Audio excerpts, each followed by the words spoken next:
ஒட்டநாடு YouTube சேனலுக்கு வணக்கம். நம்ம தமிழ்நாடோட மாண்புமிகு அறநிலையத்துறை அமைச்சர் திருச்செந்தூர் கோவிலுக்கு இப்போ சஸ்பென்ஸ் விசிட் அடிச்சிருந்தார். அவர் வந்து பார்த்திங்கன்னா போனப்போ அங்கே இருந்த காவலாளிகளும் அர்ச்சகர்களும் அவர்கிட்ட ஜிபேல லஞ்சம் வாங்கினதா நம்ம செய்தி ஊடகங்கள்லேருந்து நம்ம தெரிஞ்சுக்கிறோம். அது செய்தி ஊடகங்கள் சொல்கிறது அவங்க லஞ்சம் வாங்கினதெல்லாம் ரெண்டாவது இருக்கட்டும். இப்போ வந்து ஒரு லஞ்சம் வாங்கலாம், ஜிபேல நம்ம வாங்கலாம், அதுவும் 4000 வரைக்கும் வாங்கினதா சொல்கிறாங்க. அப்படி வாங்கலாங்கிற ஒரு தைரியம் யார் கொடுத்தது அப்படிங்கிறது எங்களுக்கு தெரியலை.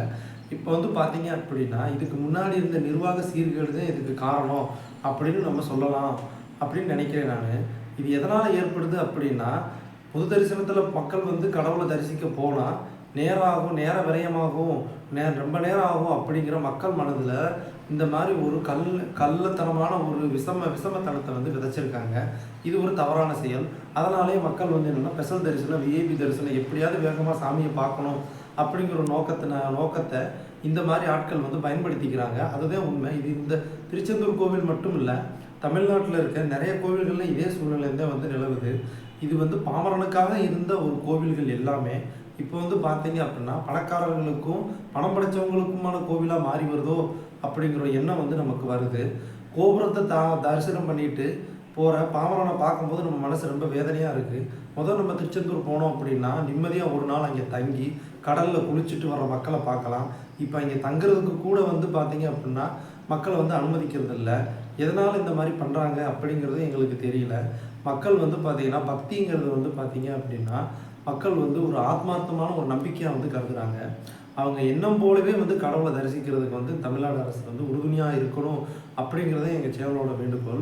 லஞ்சம் வந்து இந்த ஒரு இடத்துல மட்டும் இந்த ஒரு சின்ன இதை நீங்கள் கலைஞ்சிட்டீங்க அப்படின்னா அதனால் லஞ்சம் மாறிடும் அப்படின்னா அது சாத்தியக்கூறுகளே இல்லை. அதுக்கான ஒரே சொல்யூஷன் என்ன அப்படின்னா, சிறப்பு தரிசனத்தை வந்து பார்த்தீங்கன்னா நீங்கள் நிறுத்தணும். மக்கள் எல்லாருமே இறைவனை வந்து பக்கத்தில் போய் தரிசனம் பண்ணுறதுக்கான வசதிகளை ஏற்பாடு பண்ணி தரணும்.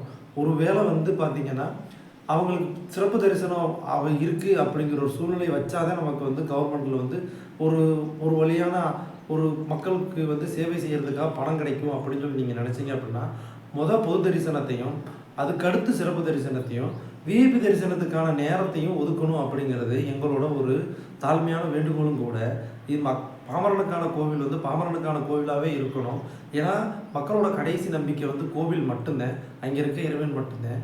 அவங்க வந்து எல்லாத்தையும் இழந்து ஒரு சூழ்நிலையை வந்து கடவுளை வந்து பார்க்க வர்றப்ப அதுவே அவங்களுக்கு ஒரு கஷ்டமான சூழ்நிலையாக அமையக்கூடாது அப்படிங்கிறத எங்கள் சேனலோட வேண்டுகோள்.